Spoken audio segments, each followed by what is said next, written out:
But our focus now is in Baku, the Azerbaijan Grand Prix, with your commentary team of former F1 engineer Mark Priestley, Jenny Gow and commentator Jack Nichols. Thank you very much, Gigi. The cars have just left the grid on their formation lap ahead of the 8th round of this 2022 Formula One World Championship season. Max Verstappen leads the championship. He's 9 points ahead of Charles Leclerc in the standings and 15 points ahead of Sergio Perez, who is third in the championship. But on the grid, it's Leclerc on pole position, with Sergio Perez second and Max Verstappen in third place. Carlos Sainz is fourth in the Ferrari. Fifth will be George Russell in the Mercedes. Then it's Pierre Gasly in sixth in the AlphaTauri. Lewis Hamilton starts seventh. Then it's Tsunoda, Vettel and Alonso, the top 10. Elbows out to turn one. It's all to play for. That's Sergio Perez being told to get his elbows out into the first corner. Try and overtake Charles Leclerc if you can and take the lead of the Grand Prix away. Outside of the top 10, it's Norris, Ricciardo, Ocon, Joe and Bottas top 15. Magnussen, Albon, Latifi, Stroll and Schumacher, the 20 drivers. All of the front runners starting on the medium tyres. The only drivers starting on the hards are Ricciardo, Ocon, Bottas, Stroll and Schumacher. Expecting a one-stop race, and this circuit that winds its way around the city streets of the capital of Azerbaijan on the shores of the Caspian Sea always has the potential to throw something a little bit unexpected into the mix. And Perez being G'd up there, Mark, right at the start. Good feisty call from his engineer. We love to hear that sort of thing. I'm really excited for this one, Jack, because I can't call it. I don't know which way it's going to go, and that's something we've been crying out for in Formula One for many years now. We've got two teams, but even more so than that, four drivers within those two teams, any of which could really take this victory today. So, yeah, really looking forward to the first few corners. The run down to turn one is not that long here, but the run to the finish line at the end of the lap is one of the longest of the season. So, all to play for as we go into the first couple of corners. One of the other key parts is that Red Bull, who are starting second and third with Perez and Verstappen, do have a straight line speed advantage over Charles Leclerc in the Ferrari, who's starting on pole position. So if the Red Bulls can get close enough, they do have the speed to get ahead of the Ferrari potentially. But if Leclerc can keep them at arm's length, keep them more than a second behind so they don't get to use the drag reduction system and close in on the straights, then he may be able to see this one out for the win. The other part is two Red Bulls versus one Ferrari, because the other Ferrari in fourth is Carlos Sainz. Now, he's a driver who will be wanting to attack at the first corner too. He will, yeah. He could still come into play here because he can force the hand of the second Red Bull by making an early pit stop, maybe trying to play their hand. So it's not that he's not going to come into play there. I think we think he's the less likely of the four perhaps to go for the top step of the podium, but he could still have a major outcome on the result of this race. The cars now are coming along the main straight and taking their positions up on the starting grid. Jenny Gow. Yes, the dash down to turn one, just 140 metres, the shortest of any circuit. An air temperature higher than we've seen all weekend, 23.5 at the moment. Track temperature 50 degrees.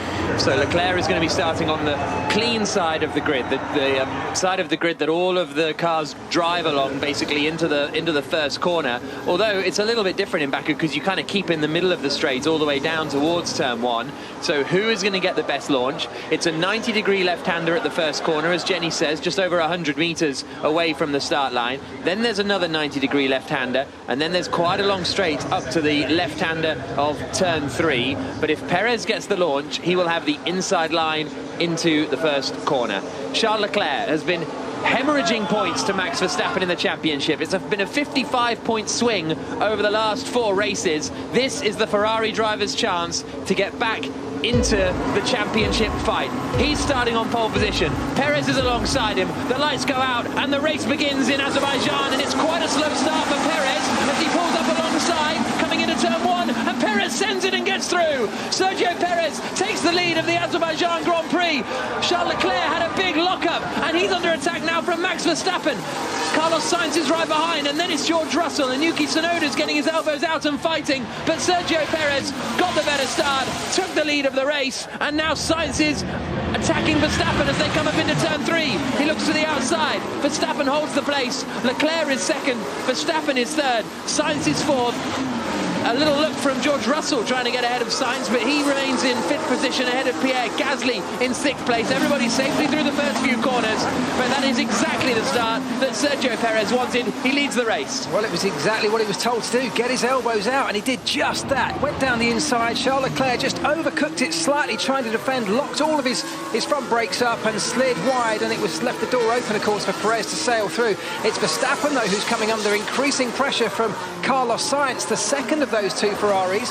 They're just separating out a little bit right now, but it's Perez from Leclerc, from Verstappen, and then Sainz. They're all coming up now around the castle section, the old part of the circuit, a very quick part of the track with lots of long left-handers, and now they come into the tighter left-hander at turn 15. Start to drop down the hill, one more left turn, and then it's 16, which brings them out onto the main start straight again. And we'll see how Sergio Perez is stretching his legs up at the front and whether Leclerc can stay with him. But Perez got a brilliant getaway, took the lead into the first corner, and now leads the race. Vettel got ahead of Yuki Tsunoda, and Lance Stroll made up a couple of places, but it's quite a big advantage for Perez as they come across the line at the end of lap 1. It's 1.3 seconds to Perez and Leclerc, and then it's only 0.6 of a second with Verstappen behind. So Verstappen is closer to Leclerc than Leclerc is to Perez. Tsunoda is defending from Lando Norris coming into the first corner. There's also a fight going on between Alex Albon and Valtteri Bottas,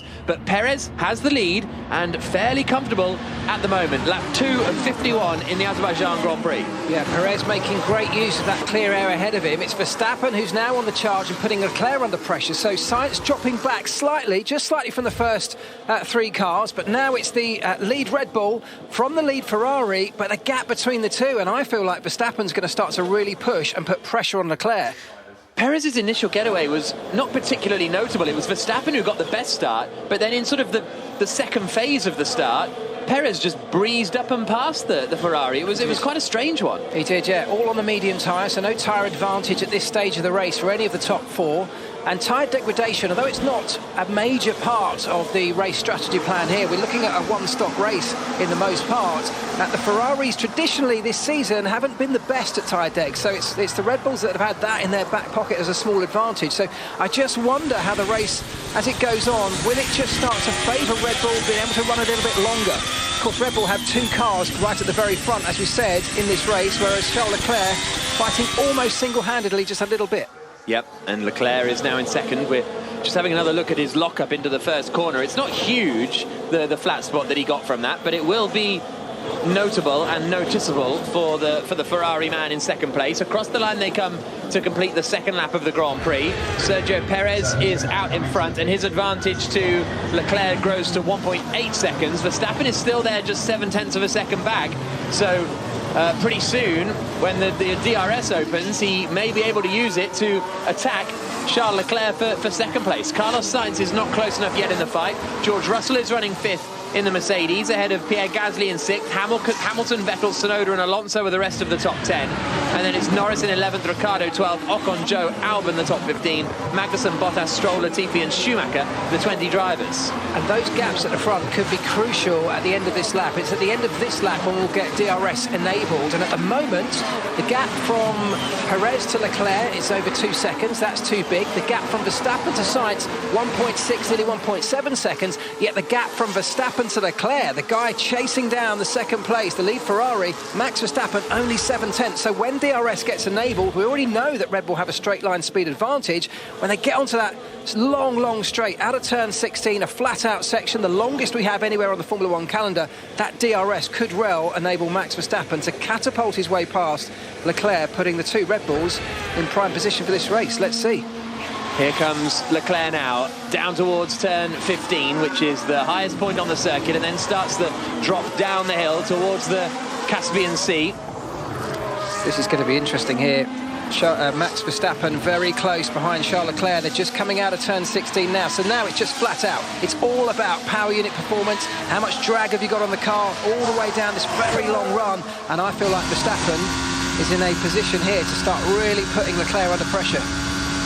Down towards the first corner, then they come, and Verstappen is closing in on the back of Charles Leclerc for second place, but he's not going to be close enough this time as they come into the first corner. There's been wicket in the cricket, Ellie Oldroyd. And Alex Lees is out. Terrific innings by him, very positive attitude by England this morning, but finally New Zealand take a catch. Daryl Mitchell snaffling him at first slip off the bowling of Matt Henry. He's out for 67. Ollie Pope is still there on 73. England 147 for 2, 406 behind New Zealand.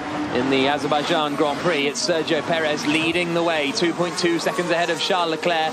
Max Verstappen is third. He's just 7/10 back from Leclerc. The two McLarens are fighting over 11th and 12th positions. Norris is ahead of Ricciardo. Ricciardo's on the hard tyres, but he's trying to overtake his teammate. Jenny Gow. Yes, Nicholas Latifi in the Williams has a 10-second stop-go penalty. He's just come in to serve that. One of his team members touched the car too late on the starting procedure, so he's in the pit lane having to serve 10 seconds. It must feel like an eternity. It was quite a sloppy error that from Williams, from that sort of one mechanic who just sort of came on and rolled the car back. Red Bull looks quick. Up it. Carlos Sainz with an incredibly insightful observation there, saying Red Bull is quick. He's the Ferrari driver in fourth place. Yeah, the rule on the grid is that all members of the team have to be well clear of the car with 15 seconds to go, and that normally is counted down in everybody's radio, so there's a very strict procedure that every team follows. So it's difficult to just blame the one mechanic. Who knows whether the communication had broke down, but yeah, a real error that will have cost him dearly. Right, here we go again, down the main straight. Max Verstappen closing in on the back of Charles Leclerc for second place. Perez comes across the line, still in the lead of the Grand Prix. Then here comes Leclerc, and Verstappen is closing in. He's got the DRS, and he's just a bit too far away this time. I think the closing speed is pretty big, but he gets right under the rear wing of Leclerc. He's not close enough. He's going to have another... Oh, big twitch from Leclerc on the exit of turn 2. The back end of the Ferrari sliding, and that could give Verstappen an opportunity coming into turn 3 now. They've come through the left-hander of 2, and now they're on the second main straight. Leclerc looks across into his left wing mirror to see where Verstappen is and whether he's close enough. The answer is no at the moment, but Leclerc is going to have his work cut out to keep Verstappen behind him here. Yeah, Verstappen needs to be patient. He's got the legs on Leclerc. It looks clearly in race conditions, certainly at this phase of the race with the cars heavy on fuel, that the two Red Bulls, as Carlos Sainz noted his team earlier, the two Red Bulls faster than the two Ferraris. So Verstappen, I think, can afford to be patient and just keep within that 1 second gap as they come around towards the end of the lap and use the DRS along the really long straight. That's where the overtaking opportunity is. So at the moment, Verstappen's in third, trying to get past Leclerc. Perez out in front. What do Red Bull do? Do they let Perez go and try and win this race? I think we're a long way from that at the moment. I can't imagine that. I can't imagine that if Perez is leading and Verstappen is second, that they let Perez win. But we'll cross that bridge when we get there. Onto the brakes now into turn 15, and Verstappen is a little bit closer this time than he was last time to the back of Charles Leclerc, so he could have an opportunity on this run down the start-finish straight, and I think he's going to have a really good opportunity here. Max Verstappen through the left-handers at turn 18, right-hander at turn 19. Now coming up to 200 miles an hour, he pings the DRS open and gains more and more speed and closes in on the back of the Ferrari. He's right in the slipstream, hits 210 miles an hour, 215 miles an hour as he gets closer and closer, but not close enough to the Ferrari to make an overtake into the first corner. So Leclerc holds second place at the moment, and Perez is still in the lead, only 2.2 seconds up the road, so he's just managing that gap at the moment. Sergio Perez just keeping it at 2 seconds. He's not under any pressure from behind, and he can just take it steady relatively. Yeah, decent job from Perez. And interestingly, the battle between Leclerc and Verstappen not really affecting their overall pace. They're dropping Carlos Sainz at a reasonable rate here. Sainz now 3.7 seconds back from these two fighting over second place. But that was interesting that the DRS along that long straight didn't seem to have quite the dramatic impact that I thought it might. What's been really interesting over this weekend is how Ferrari have had to change the direction of their development a little bit and try and drop some of that drag that's been holding them back. They've been putting a lot of work into increasing their top speed and minimising the deficit, particularly through this final sector that they've suffered to Red Bull. It seems to be paying off at this stage. Kevin Magnussen has just got ahead of Alex Albon and is up into 15th place. Lewis Hamilton is stuck behind Pierre Gasly at the moment in their fight over 6th position. The Mercedes right behind the AlphaTauri, but Hamilton not able to make a move yet as they come around the top part of the circuit at turn 12 and then start to drop down towards turn 15. Hamilton closed in half a second on that last lap, so he'll want to make the move sooner rather than later. Verstappen is out onto the main straight again, right behind Leclerc. Again, he'll get the DRS, but maybe a little too far back on this particular occasion. See whether Hamilton can make the move on Gasly this time as they come out through the left-hand turn at 16. Verstappen is the sound you can hear, but again, he looks a bit too far back from the Ferrari. It's all very well having the DRS and the slipstream, but you've got to be close enough coming out onto the main straight to use it, and Verstappen is not there yet, but these two having a great fight over second place. This is the sort of thing, though, that as the Ferrari, if they do start to suffer more tyre degradation than the Red Bull, it might start really affecting the rear end. It's all about traction, this circuit, particularly the first two sectors. It takes quite a lot out of the tyres in terms of launching out the slow corners.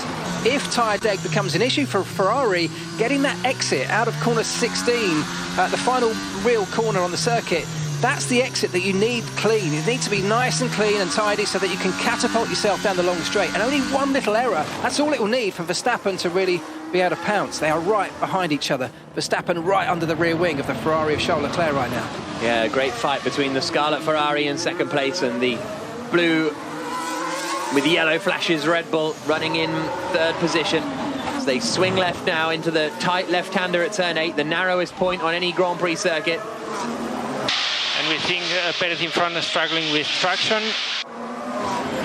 That's Leclerc being told. We think Perez in front is struggling with traction. So that's the rear tyres that Mark was talking about. When Perez is trying to put the power down, it's not going well for him, is what Ferrari believe is happening to Sergio Perez. And that's just a little bit of a, I don't know, a sort of a don't worry, you're not the only one struggling here potentially. He got very, very slidey coming out of 16, Charles Leclerc. I wonder if that's enough to let Verstappen just get a little bit more speed along the straight. It's a little bit twitchy, wasn't it, coming out the final corner, just as we talked about. Is it going to be enough to allow Verstappen to get right up under the rear wing? Along the main straight they go, DRS open for Leclerc. No such advantage for Verstappen, no such advantage for Leclerc. Oh, not quite. Not quite, again.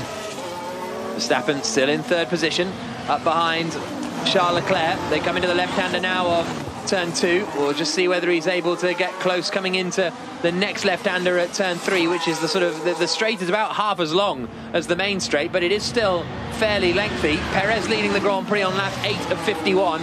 Leclerc holding second. Verstappen right behind him in third. Then there's a big gap back to Carlos Sainz in fourth place. Russell in fifth. Hamilton actually is coming under pressure from Vettel more than he's putting Gasly under pressure now, and these are the McLarens. If this is his best pace, I've got more. Understood. That's Daniel Ricciardo, Jenny, saying, I'm quicker than my teammate. Yeah, they're having a right old squabble back there. Daniel Ricciardo all over the back of Lando Norris's teammate, but the team saying, look, hold your position behind Lando, even though they're on different strategies. At the moment, it's Norris who's on a medium tyre and Ricciardo on the hard tyre, but they have told him, stay there, even though you have more pace. Well, Ricciardo is playing the longer game, basically, in the course of the Grand Prix.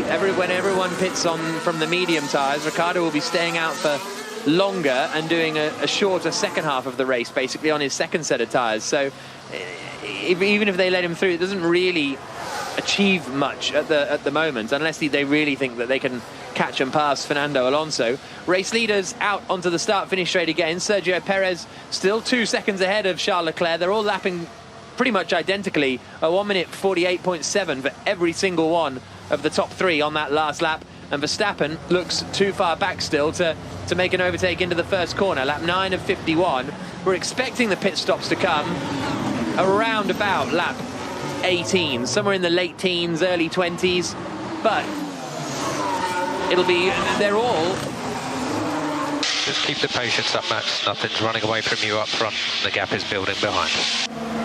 And that's Verstappen being told, keep your patience, because Perez in the race lead is not getting away. He's not disappearing. And if anything, Leclerc is probably still in undercut territory of Sergio Perez. There's only 2 seconds between them. So whoever comes in first will get the fresher tyres for a lap and in theory gain the position in the pit stop. So it's all very, very tight between these top 3. Well, it is, but this is exactly where Red Bull have the major advantage, don't they? They've dropped Sainz out of this fight. He's now 7 seconds back. Sainz is off. Sainz is off. Sainz has made a mistake in the first sector. I think that's at the right-hander of turn 7, and Carlos Sainz has gone straight on. George Russell is now up into 4th place, but the Ferrari of Carlos Sainz has taken himself out of the equation, going into the runoff area. He's not hit the barriers, but he's just gone straight on down an escape road. Break my right failure. Something failed. Something failed, says Sainz. He's still sitting in the car, but that is bad news for Ferrari. It's not a disaster, because Leclerc's still in the race in 2nd place, and Sainz was only in 4th, but it is not good news that their second driver is out of the running. No, it's not. It's bad news. Of course it's bad news, but I don't think Carlos Sainz was too much in this fight at the front anyway. They were dropping him at quite a rate. Maybe that was to do with something failing gradually on the car, but we're just seeing a replay of how he came to a stop, because we haven't seen it yet. Oh, it looked... Yeah, so he changed down coming into the right-hander, and there was a horrible clunk. Sounded mechanical, like bits of metal clunking against each other, as they shouldn't, and he ground to a halt. So that's one Ferrari out of the race. Perhaps you could argue he was already out of the fight anyway, but that leaves 2 Red Bulls and Leclerc very pits. firmly. Charles Leclerc pits. He does, yeah. From 2nd place, because the virtual safety car is deployed. This might be an unbelievable strategy call from Ferrari. It's very slow leaving the pit lane. Slow stop. 5.4 seconds, but those 3 seconds that he lost there might be mitigated by the fact that he's pitting under virtual safety car when everybody else will then have to pit under normal conditions, and you lose more time. Russell does the same. You lose more time pitting under normal conditions than you do under virtual safety car. Hamilton in as well, so Mercedes double stacking down there.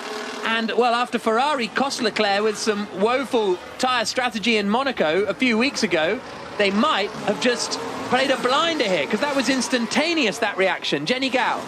Yeah, saving yourself about half of the amount of time it takes to pit stop. So instead of coming in and stopping for 20 seconds, they're coming in and doing about 10 seconds. But everybody's pit stop's really slow at the moment. You're looking at about 3.5, 4.5 for the average pit stop there, which is a lot longer than usual. But they're going to win after this and save themselves a lot. They can get to the end of the race on a hard at this point in time, or flick onto the soft towards the end of this race and really go for it. I'm not really sure what the delay was for Leclerc, to be honest. It was weird. All the tyres were changed, but they just didn't kind of lower him down off the jacks. But so Leclerc has made a pit stop and is in 3rd place. Perez is leading, Verstappen is 2nd. Now, what will be interesting is if the virtual safety car is still out at the end of this lap. Did he have a free stop? No, most of the field has pitted, but yes, he has had a free stop. He's in P3. How many laps are left? 42, including this one. So that's Verstappen saying, did he get a free stop? And the answer is he did, because the virtual safety car is ending. Now the track goes green, just as Perez and Verstappen are coming around the final corner towards the pit lane. So Ferrari reacting superbly there, pitting Leclerc. And we'll see how that pans out. But that Verstappen saying is it's not a free pit stop exactly, but it is one where you're losing 10 seconds instead of 20 seconds, as Jenny alluded to. Yeah, 2 interesting points there. First of all, Verstappen, of course, with Red Bull, had the opportunity to cover Leclerc. Verstappen was behind Leclerc when he peeled into the pits. They had the opportunity to do the same thing with one car whilst leaving the other car out on the circuit and split their strategies. I'm surprised they didn't do that. But secondly, I wonder if this is a masterstroke or not. Of course, they saved the time in the pit stop. Leclerc's now got a long way to go on the hard tyre, whereas Verstappen still has plenty of pace on the medium. He now has a clear track in front of him, where he was previously being held up by Charles Leclerc. The 2 Red Bulls now lead the race. Do they even consider switching those 2 around? So this could actually still go either way. I'm not convinced that's an absolute no-brainer. I am surprised they didn't split the strategies. So Perez leading the Grand Prix, 2.1 seconds now ahead of Max Verstappen, who's 2nd in the Red Bull. Charles Leclerc is 12 seconds back, but has made a pit stop. Can he keep going for the remainder of the Grand Prix, as you say? That's going to be the interesting question. Russell in 4th has pitted. Alonso in 5th has not. Norris in 6th has not. Ricciardo in 7th has not. The interesting... And Vettel got Hamilton at the pit stops because Mercedes double stacked Russell and Hamilton. Vettel was able to get in front. One of the things that will have swayed Charles Leclerc and Ferrari's decision, of course, is there were only a few runners that started this race on the hard tyre. Gianni Ricciardo being one of those who had great pace. If you remember, he was all over the back of his teammate Lando Norris on the medium. So the harder tyre seemingly being able to get fired up relatively quickly and delivering quite good pace early on in the race on these heavy cars. Charles Leclerc already going very quickly on that fresh set of hard tyres. So let's see how that performance goes early on, but how long can it last?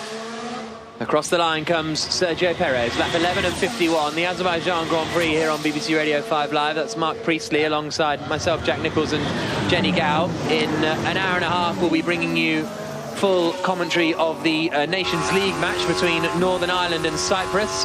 Ali Bruce Ball and Jerry Taggart will be bringing us coverage there.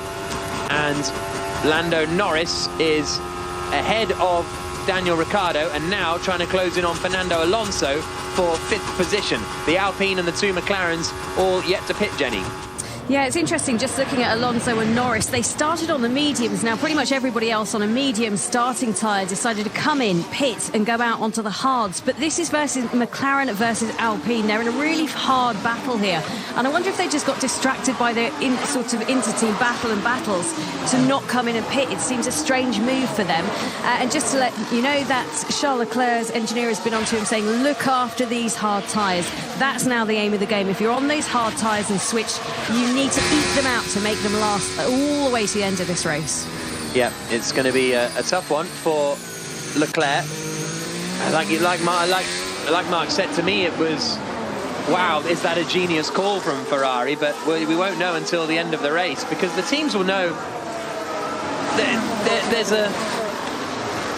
there's a window, isn't there, where it's worth pitting under virtual safety car. If the virtual safety car comes on lap 1, you don't just automatically pit because it's way too early and it's a waste of your life. Whereas was lap 10, 11 in that window? Some teams presumably thought it was. Other teams, potentially like McLaren, didn't think it was worth it. It must have been right on the edge of that window, given the split we've seen up and down the grid. They have very clever, very detailed and advanced software systems that make these predictions, that run simulations every few seconds to get these answers. So, Lando, an update for you. Everyone in front, apart from Alonso and the Red Bulls, took it. Those who did have got to do a bad 1-stop or convert to a 2-stop. Okay, so McLaren basically saying that not they're in trouble, but that everyone who's done that, i.e. Ferrari and Leclerc, they're either going to have a bad 1-stop strategy or have to do a 2-stop strategy. So McLaren seem pretty happy with their decision not to come into the pits. Yeah, it's interesting, and just looking at the tyres that everyone has left, none of the top 4 have a new set of softs available, so it's not like they could come in late on and go for a really fast final run with a brand new set of softs. They do have a set of mediums that they all started on, so no more new tyres available in terms of mediums for any of the top 4. So a 2-stopper, probably less preferable, but they have got to eke out these hard tyres for those runners for a long way. I wonder if Russell, given that he's not in that fight at the front, this might have worked out nicely for him, sitting in 4th place, having made a pit stop, if he can get to the end. Oh, Sebastian Vettel's just made a mistake. He tried to get past Fernando Alonso and went in too hot into the left-hander of turn 3, and now has ended up, instead of getting ahead of, sorry, it was Ocon, my apologies, instead of getting ahead of Ocon for 9th, he's dropped down to 12th place. He managed to keep it out the barriers, did a very quick recovery Yui in the runoff area, but he's dropped down the order, and that is good news for Hamilton, because he can now try and attack Esteban Ocon. Frustrating one there for Vettel, because he had the move made, to be honest, pretty comfortably. He did, yeah. It was well into the break. It was well past, wasn't he? It was just, he just broke too late by the look of it. Went in too deep, and in his little pirouette to get himself out the escape road, he came millimetres away from the wall, but got away with it. So, Perez leading the Grand Prix. Max Verstappen is in 2nd place. The gap between them is down to 1.2 seconds now. So that's interesting. Leclerc sets the fastest lap of the Grand Prix as he comes across the line now. So Charles Leclerc, the fastest runner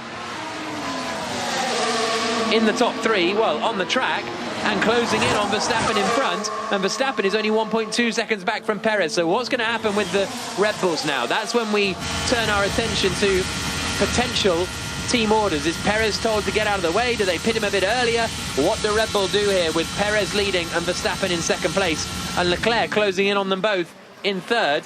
on a different strategy.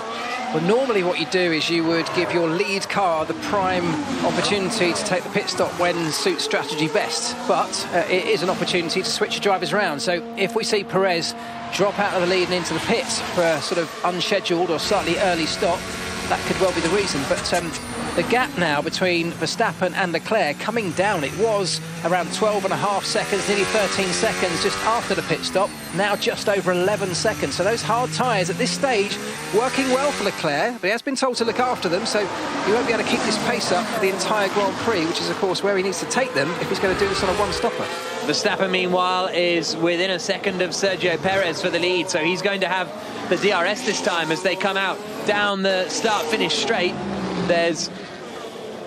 He's going half a second quicker on this lap, Verstappen, so he's closing in on the back of his teammate, and he might be able to make an overtaking opportunity here. They're coming down into the first corner. Is Perez just going to let Verstappen past? He comes down into turn 1, and Verstappen goes to the inside and takes the lead of the Grand Prix. Max Verstappen gets ahead of Sergio Perez, takes the lead of the race. Unclear how much that was managed by Red Bull. We haven't heard any team radio or anything, so can't quite make up my mind. Well, Sergio didn't fight it too hard, but he has fought back. He started getting a bit feisty immediately on the next straight, so it doesn't look like he's at least wanting to look like he was doing it, giving up easily. Yeah, Verstappen takes the lead then of the Azerbaijan Grand Prix. Perez is second, Leclerc is third, still lapping. He was 2 seconds quicker almost on that last lap than Verstappen and Perez. So Leclerc is rapid on these new hard tyres. Russell is fourth, Alonso is fifth, Norris is sixth, Ricciardo, Gasly, Ocon and Hamilton are the rest of the top 10. Jenny Gao. Yeah, we've seen a few times now that these hard tyres take quite a long time to get up to operating temperatures, but when they do, boom, they just come in, and that's what's happened with Leclerc. It was a slow warm-up, took a couple of laps, maybe a lap and a half to get them up to temperature, but now he's found his groove and he is absolutely going for it out there. Russell on the hards as well.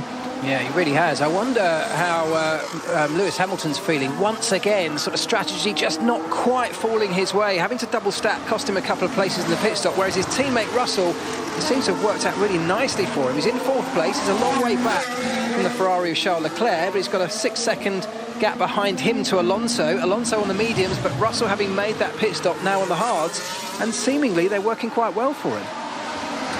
Hamilton is right on the tail of Esteban Ocon in the fight over 9th place. As you say, he's then 6 seconds back from Pierre Gasly, which is where he was fighting earlier on. And just getting a replay of his Perez's radio. No fighting. No fighting was the message to Sergio Perez. So that sort of explains that one. Perez didn't cover the inside. He could have fought Verstappen harder, but he was told no fighting. And it wasn't exactly move out of the way, though. It wasn't get out of the way. That's exactly what that means. That's exactly what it means. It wasn't like fully back off on the straight and move aside. No. It's a nuanced difference, but I think there's a bit of a difference. Yeah, I mean, they do. It does give them this opportunity to use Perez as a buffer, of course, with Leclerc now closing down. Look, 7 seconds the gap now at Charles Leclerc. So still that fastest race lap, Leclerc on the hard tyres. He's flying and closing the gap to the two Red Bulls. So to give Verstappen a little bit of breathing space, Perez now sits between the two. But I wonder how long they will sacrifice Perez for, leaving him out, because essentially what they could be doing here is losing a potential 1-2 for Red Bull by sacrificing one of their drivers in favour of their so-called lead driver, Max Verstappen. Perez was really slow on that last lap, 1 minute 51.7, so that was sort of 3 seconds slower than Charles Leclerc. So what often happens, though, in a moment like that, you get the wind sucked out of you as a driver. You've just been told, essentially, you're not going to win this race, mate. No matter if you're leading the race, you're doing a great job, but you're not going to win it, so move out of the way. And that can have a huge impact on your lap times, because you just lose that grit, determination, that tiny little bit of edge. Thank you. So that's Joe, who has been let past by Valtteri Bottas. Joe has pitted, and Red Bull are coming out into the pit lane, and I think it's for Perez. Sergio Perez into the pits. A new set of hard tyres will be going on Sergio Perez's car, lap 17 of 51. And that's an interesting one, so I wonder how long Verstappen will stay out now, because it's slow for Perez. finally he gets away. Again, I wasn't sure where the slow part was. 5.7 seconds, lost 3 seconds in the pit stop. Yeah, right front wheel seemed like the gunman had a bit of trouble with the gun getting the wheel nut done up on the new wheel, so a bit of confusion. It's unusual, isn't it, for Red Bull? So slick in their pit stops normally, but that will have cost. It comes out in front of George Russell, so not too tragic, but of course the gap now to Charles Leclerc is up at 18 seconds between Perez and the Ferrari of Leclerc. George Russell did his best lap of the Grand Prix on that last tour, but another second delay for Perez, and he would have come out behind George Russell. So Verstappen is still leading the Grand Prix. And yeah, it was the right front, as you said. But then there was a long delay after the right front too. Yeah, total confusion. Once something goes wrong, it can often throw everyone else into slight disarray. Do you know, this race could well come down now to who manages these harder tyres. We're going to get Verstappen at some point having to pit for the hard tyres. He's going to lose track position to Leclerc. That then means he's going to have significantly less life on those tyres, less usage on those tyres as they come towards the end of the Grand Prix. Presumably better performance. So how much is Leclerc taking out of the tyres now, and how much benefit will Verstappen see by putting them on so much later? It could come down to that. So Verstappen leads but has yet to stop. Leclerc is in second place, has stopped. Perez is in third place, has stopped. Kevin Magnussen has just made a move around the outside of Valtteri Bottas at turn 1 and getting into that is now 14th place for Kevin Magnussen. Everybody is queued up behind Fernando Alonso here over 5th position. So the Alpine driver has it at the moment, but Norris has got a good run on him.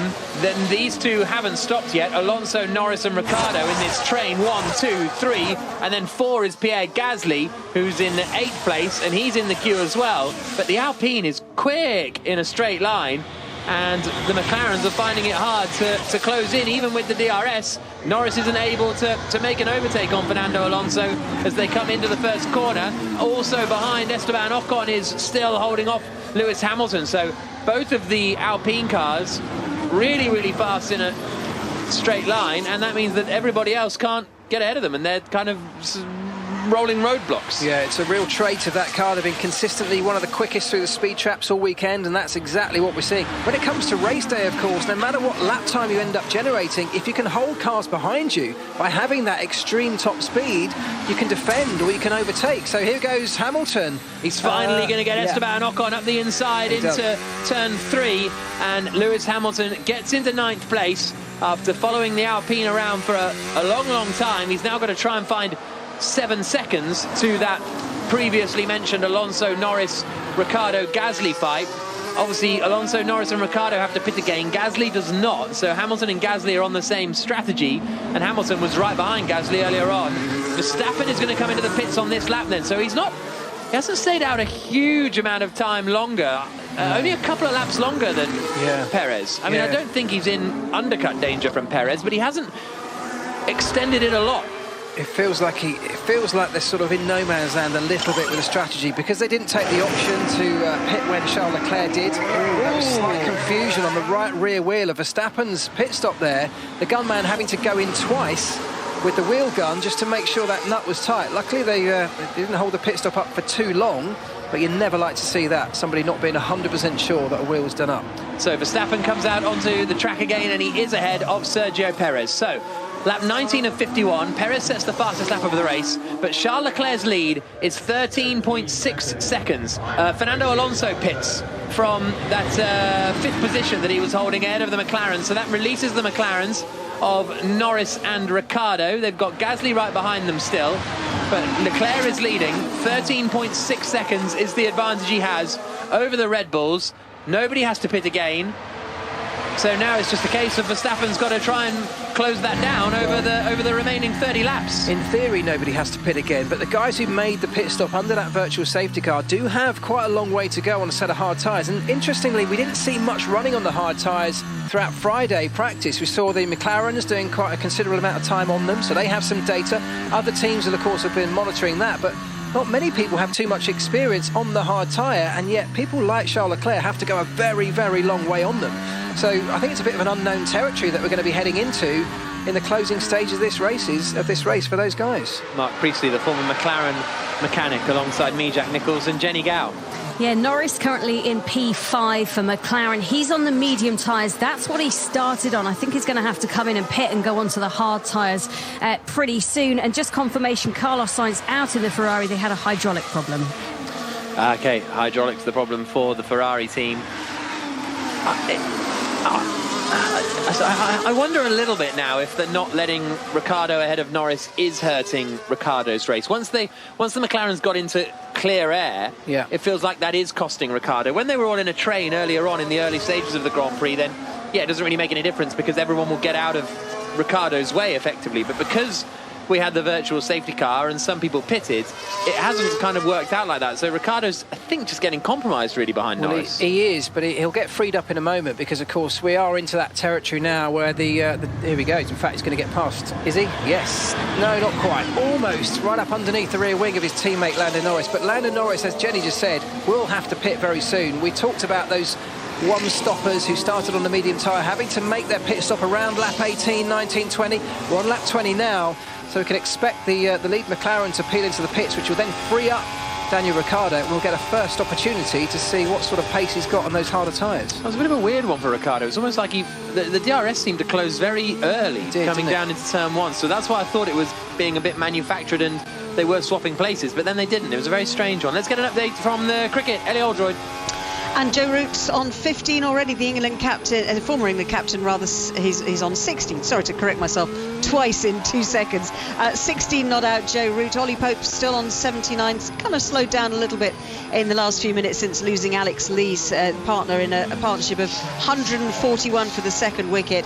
But England 171 for 2. They are ticking along pretty well as we approach lunch here at Trent Bridge. Still, of course, a long way behind. 382 runs the deficit for England against New Zealand. 171 for 2. Charles Leclerc has blown up from the lead of the Grand Prix. Smoke pouring out of the back of the Ferrari. And another dismal weekend for the Monegasque man. He's out of the Azerbaijan Grand Prix. Problem, engine. We'll come back to you. Done. No, that's done. Smoke pouring from the back of the Ferrari. He rolls back into the pit lane with no power at all. And from the lead of the race, and a fairly comfortable lead, the second time this has happened this season after Barcelona earlier on this year, Charles Leclerc is out. And once again, the championship looks to be going more in Max Verstappen's favour. He's going to take a huge lead if he can hold on and take the win now. He's 4.4 seconds ahead of Sergio Perez, 8 seconds back to Russell. It's a disaster for Leclerc and for Ferrari. Both Ferraris out with reliability problems. Well, what a dismal weekend that's turning out to be, and the only thing that can now stop Red Bull is Red Bull themselves. They've got no real challenge. George Russell in third place is a good 8 seconds back, and we know he hasn't got a car capable of challenging the Red Bulls in terms of pure pace. So Red Bull can now just start to ease up all of those pressures about the potential poor decision in terms of making the pit stop or not under that virtual safety car that Ferrari, on the face of it, seemed to get so right. None of that matters anymore. It's Verstappen leading Perez with a big gap back to George Russell, and no Ferraris left in this fight. Lando Norris has pitted. Meanwhile, in the two McLarens fight, that Norris has pitted, and Ricciardo then was under pressure from Pierre Gasly, so they're fighting. Listen to this. This is Leclerc's engine.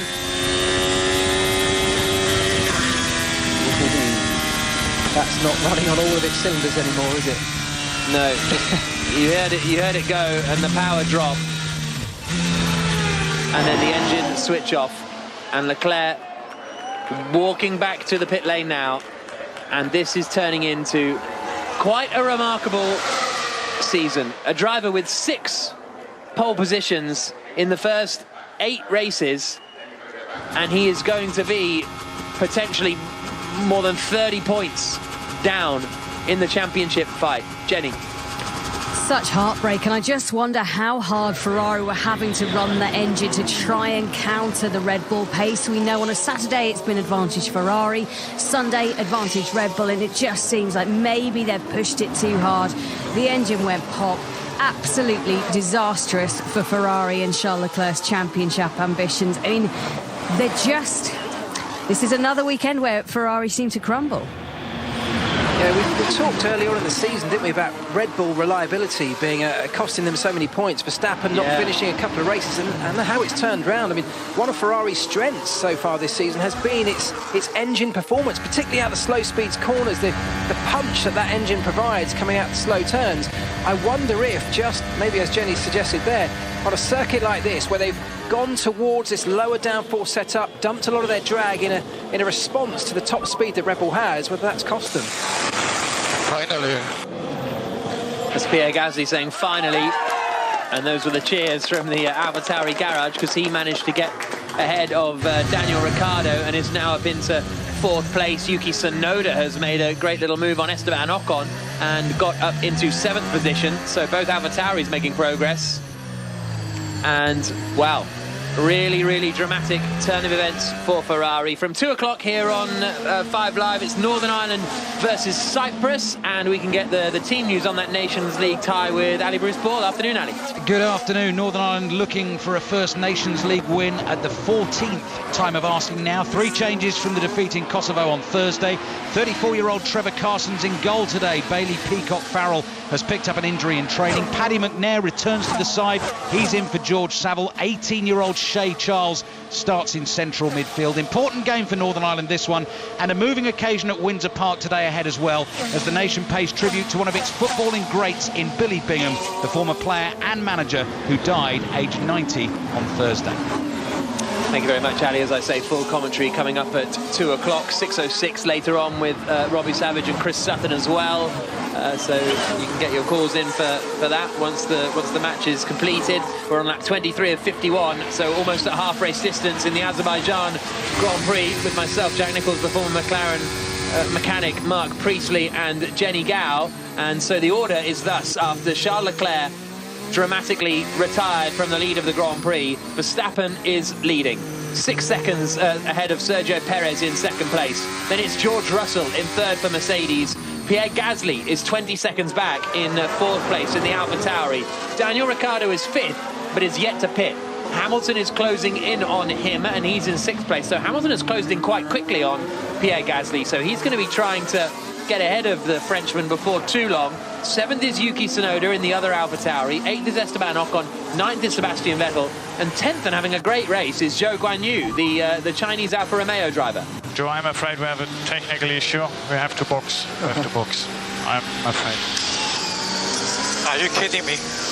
Again. Guys, we cannot just always having problems when we have a chance. And Joe was having a great drive until they came on the radio and told him he has to pit because they got a technical problem. He was at 10th place. He's only had 1 points finish so far in his career, which was the first race of this season in Bahrain. Doing a really solid job, but technical problems for the Alfa Romeo team. And it is a Ferrari powertrain in the back of that Alfa Romeo. Sebastian Vettel, meanwhile, is now trying to attack Esteban Ocon in the fight over 8th position, coming down towards turn 1, but I think Vettel is a little bit too far back this time to make a pass on Ocon. Now, Ocon goes wide, though, coming into 1, so Vettel could have another opportunity coming into 3. That's where he made the move before on Ocon, but made a mistake and went straight on.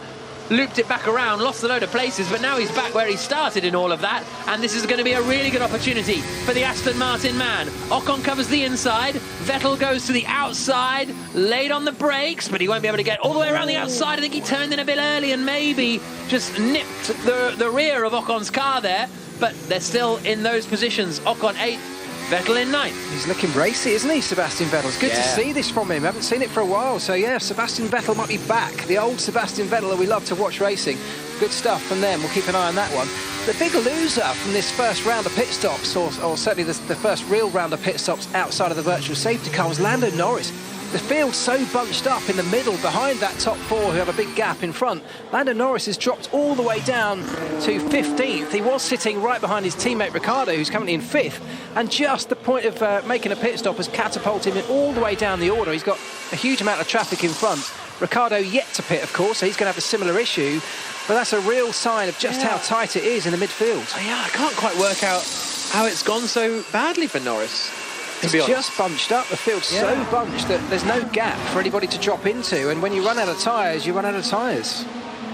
Yeah, just looking at when he came in, I think he came in just after Leclerc had his engine problem, so maybe they were banking on there being a virtual safety car or a safety car. He needed to come in anyway around that time, but he came in hoping for a safety car and it just didn't happen, so he dropped right out into traffic, and as you say, currently 15th. And on Zhou, that's his third retirement from 4 races now, and there's something definitely very wrong going on down there. It was a fragile car in testing. It remains a fragile car for Zhou. Lap 25 of 51 in the Azerbaijan Grand Prix. Max Verstappen is leading, and if it finishes like this, then he will move 35 points clear of Charles Leclerc at the top of the championship. Sebastian Vettel is right behind Esteban Ocon again.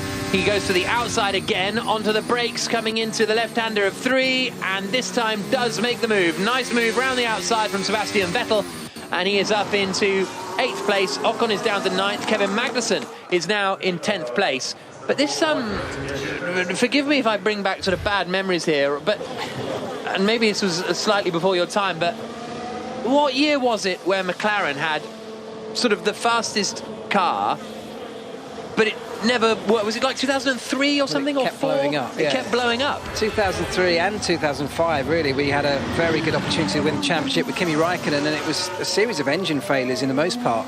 And it was a good old-fashioned engine failures in those days where, you know, you could see it from miles away. It was one of those. But they happened so frequently. But back then, of course, we were pushing engine development week in, week out, bringing a brand new spec of engine to every Grand Prix, really pushing the limits. And perhaps that was the cost. But it was a real shame. So you can do as much as you can from inside the garage, from inside the cockpit. But if the technology lets you down, there's not a lot you can do.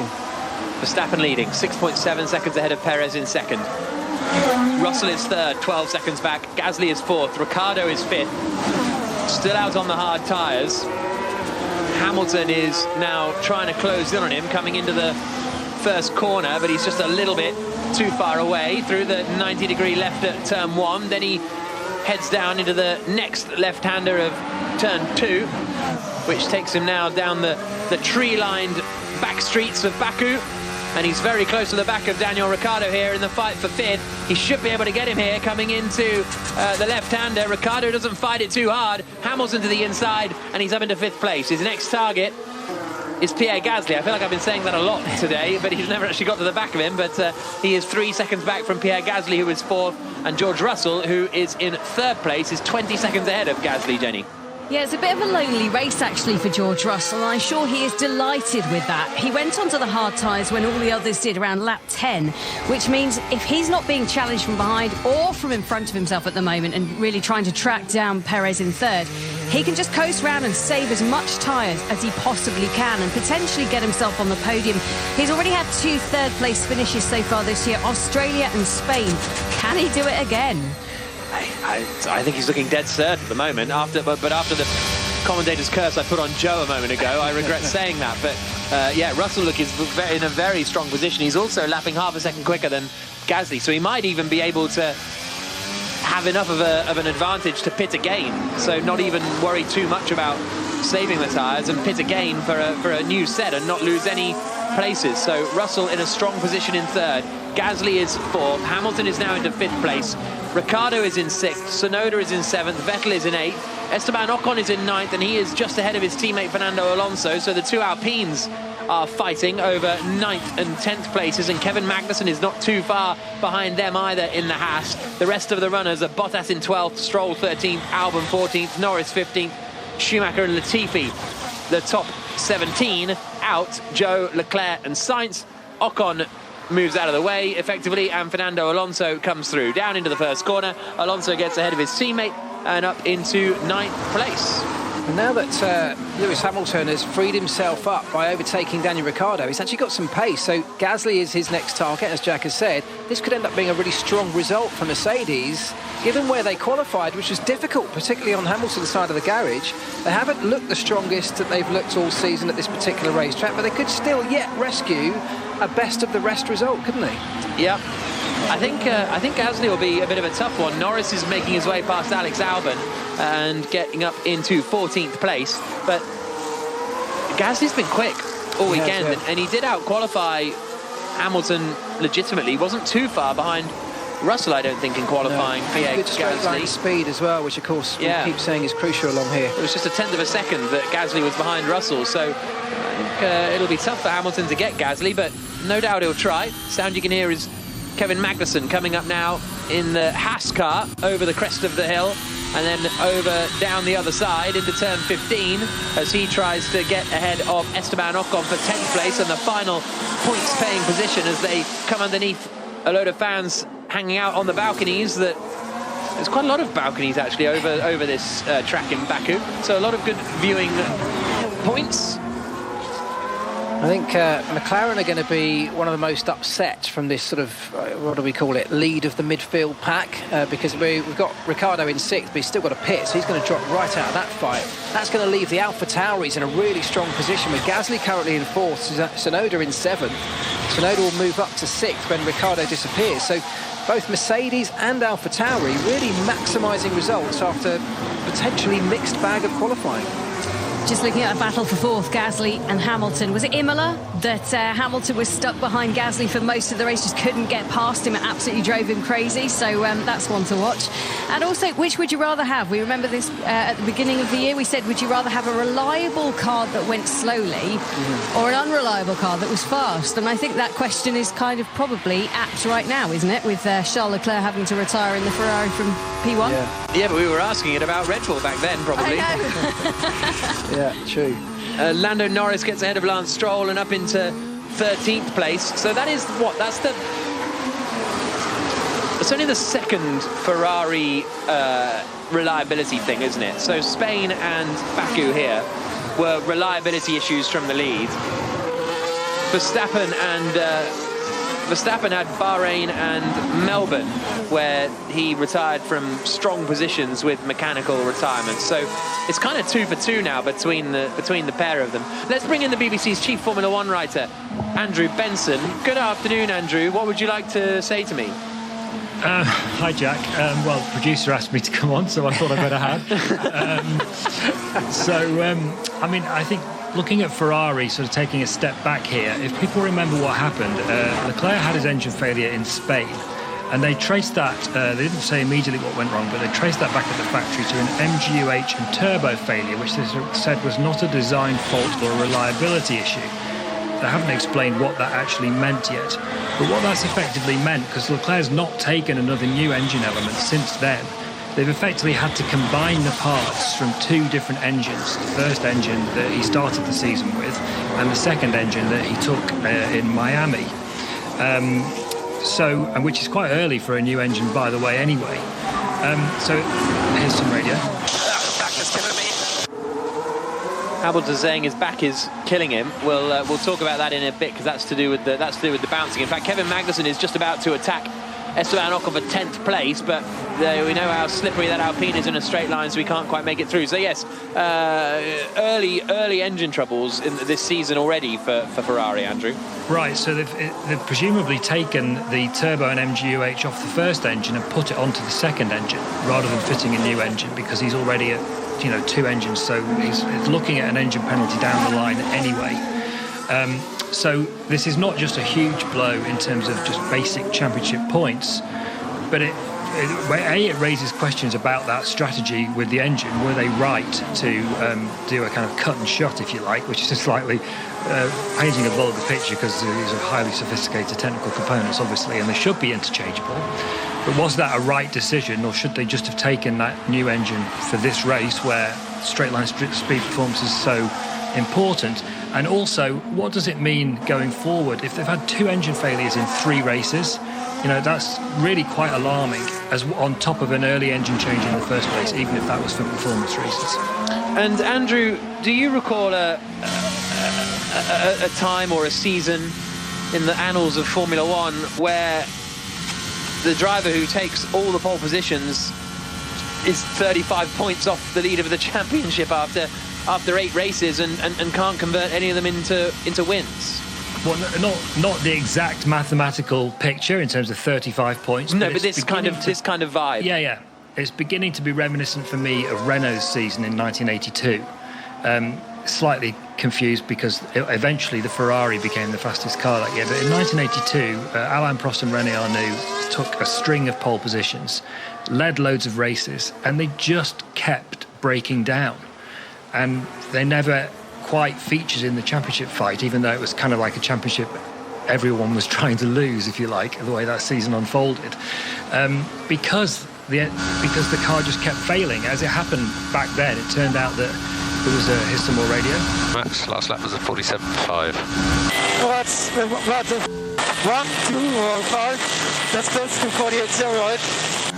You know full well what it's like to lose a race around here. Keep your head down, target 48.0. Okay, so that's Verstappen getting told off for going too quickly, basically. The team saying that was a 47.5, and he's saying, yeah, whatever. And we're 1-2. And the team saying, yeah, but do 48 zeros, please. Did Prost crash out of the lead of Monaco in 82 as well, Andrew? Both of them crashed out of the race at Monaco in 1982. Yeah, that was one of the times where the drivers were at fault. But usually that year, it was a technical failure that stumped Renault. And actually, Alain Prost said years later that it was a stupid political reason. The parts were supplied by an official Renault supplier, and they were really cheap, and they could have got a better replacement part, and it just never did it because it wasn't the right thing to do, corporately speaking. I don't know whether Prost was telling the truth on that one, but he did say that. Anyway, I'm not saying Ferrari are doing that now, but it's beginning to feel like that, isn't it? How can you get 6 poles in 8 races, and the season's just fallen apart for him, hasn't it? It's really, from Leclerc's point of view, it's really tragic, and also from the point of view of an objective observer, because now Verstappen's in total control. Yeah, absolutely. A mixture of reliability for Ferrari, strategy calls in Monaco, mistakes from Leclerc as well, crashing out or spinning out in Imola. Lunch at the cricket. Ellie Holdroyd.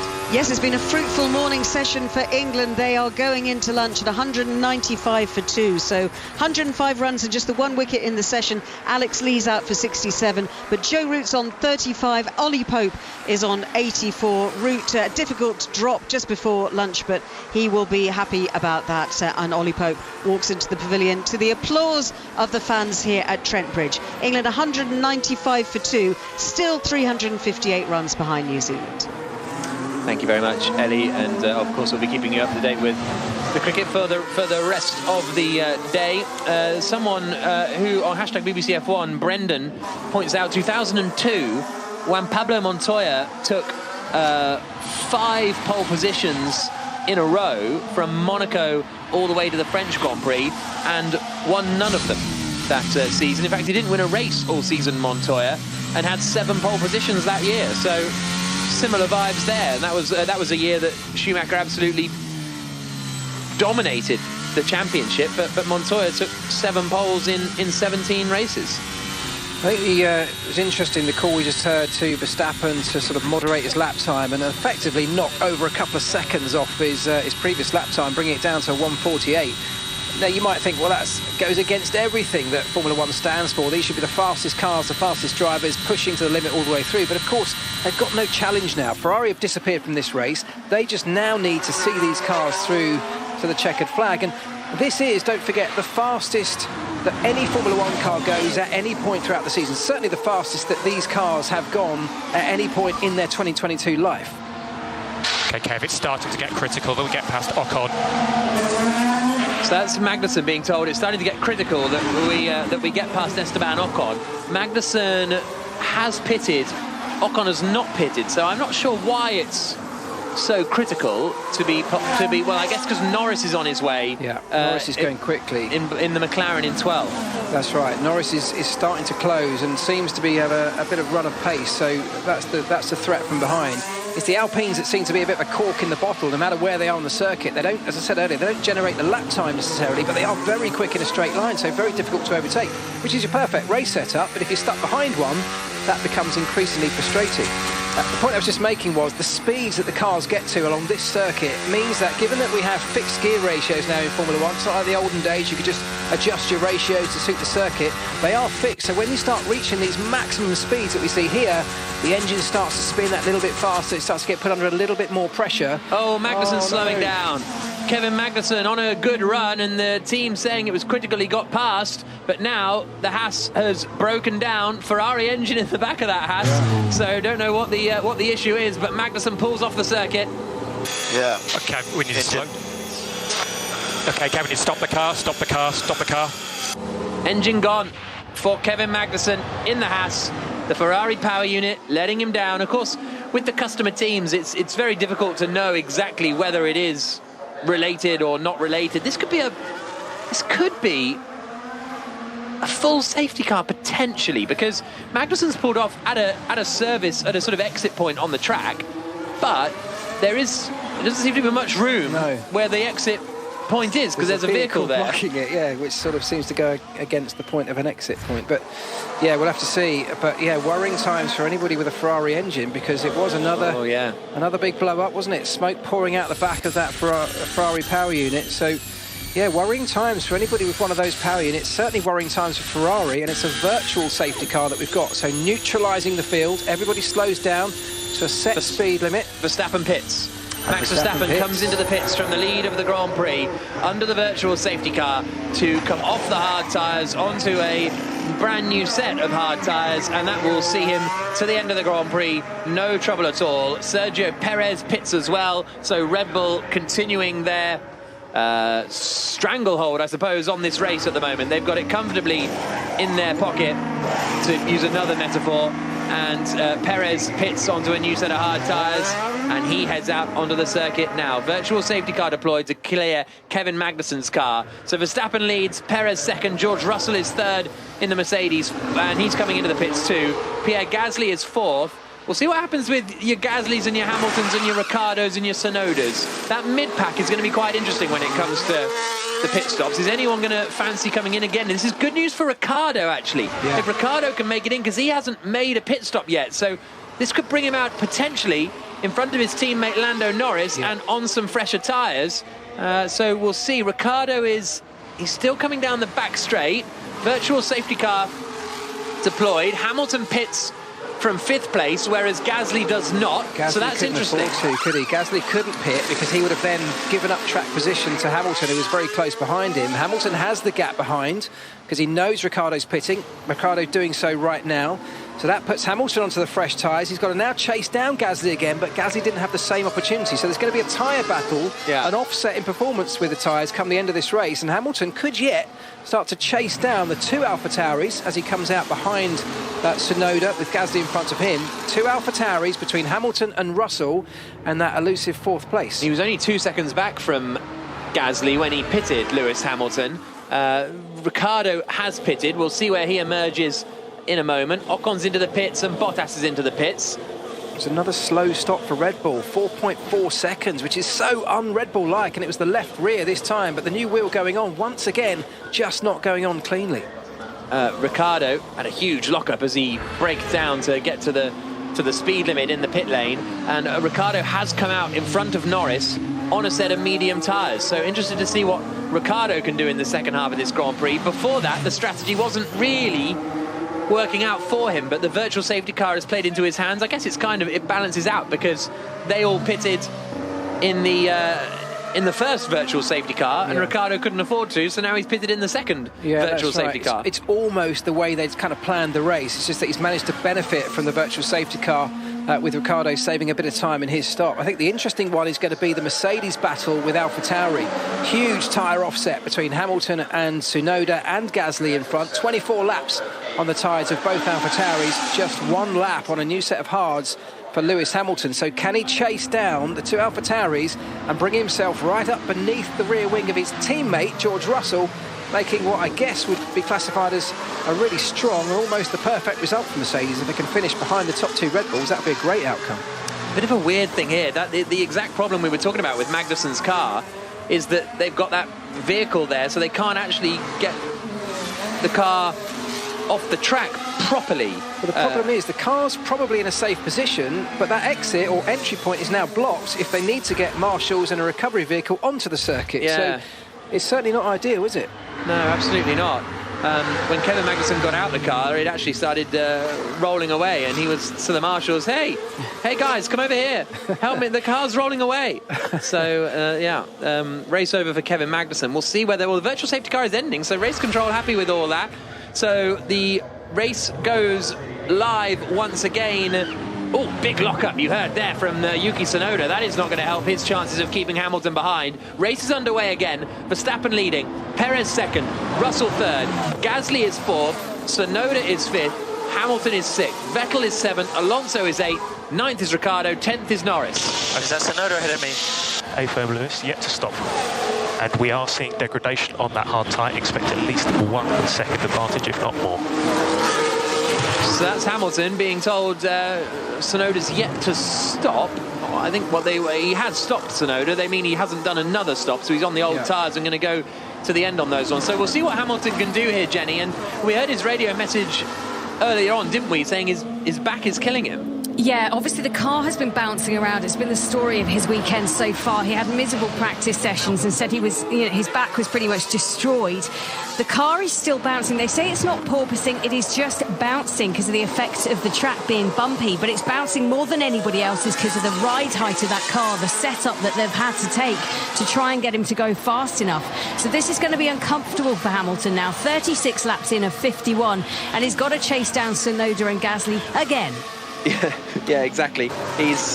Bonington, Pete Bonington, his race engineer, seemed pretty optimistic that Hamilton would have a big advantage over Tsunoda, and he might even be able to get the move done here. A bit of a slide from Hamilton as he comes out of the final corner at turn 16, but this should be fairly straightforward in the fight for fifth place here. They're coming now down towards turn 1, but also the Mercedes is not particularly quick in the straight line. I wonder if Tsunoda's DRS is broken. There's a bit of metal just doinging around at the top. He's not going to get DRS anyway here. Hamilton is. Tsunoda covers the inside. Hamilton still finds the inside and is up into fifth position. Tsunoda down to sixth.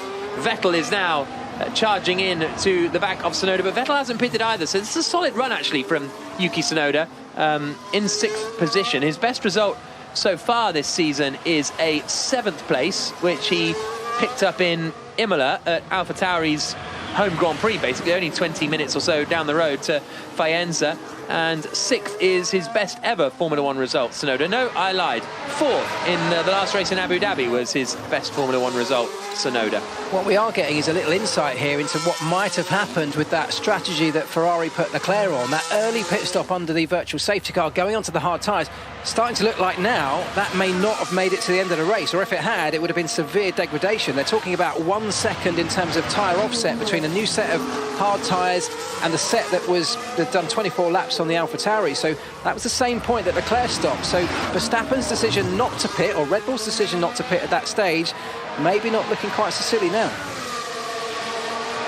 So Perez actually sets the fastest lap of the Grand Prix. We've got 15 laps to go, so another about 25 minutes or so probably remaining in this Grand Prix, and then we will turn our focus here on 5 Live to Northern Ireland versus Cyprus in the Nations League. That's a 2 o'clock kickoff here from Windsor Park. But until then, it's the remaining 15 laps of the Azerbaijan Grand Prix that Max Verstappen is leading. Sergio Perez is second. Charles Leclerc, the man who started on pole position, retiring after his Ferrari engine blew up and costing him even more points in the championship fight. Just getting a replay of Yuki Tsunoda, and yeah, the DRS is broken. Well, half of it appears to be broken. So its entire DRS flap is snapped in half, so only half of the flap is opening. And then it bends weirdly when he brakes. Did you see that as well when it closed? Yeah. Very strange. I've not seen that before. It's literally looked like the DRS flap, the upper wing, has broken in two. Very strange. So, not ideal for Yuki Tsunoda. We'll see whether he can keep Sebastian Vettel behind him. Alonso, Ricciardo and Norris are the rest of the top 10. Ricciardo is motoring on towards the back of Alonso, not terribly quickly, about half a second a lap, so it's notable, but he is going quicker than Alonso, Vettel and Tsunoda, who are in 8th, 7th and 6th places respectively. So he is closing in, Ricciardo, with some good pace. So is Lando Norris. In fact, Norris is going quicker than Ricciardo. So late moves in the Grand Prix, potentially coming from the McLarens. 9th for Ricciardo, 10th for Norris. Verstappen's lead is 14 seconds over Sergio Perez, and Verstappen has sort of bossed this one, hasn't he? Obviously Leclerc was in the lead, and who knows what happened, but the sort of Verstappen-Perez question that came into light after Perez won the last Grand Prix in Monaco and out-qualified Verstappen yesterday in qualifying. Verstappen has comfortably had the race pace over Perez. Yeah, he has, and that's often the measure of this man, isn't it? He's when it really matters, he tends to deliver, and his race results often reflect that.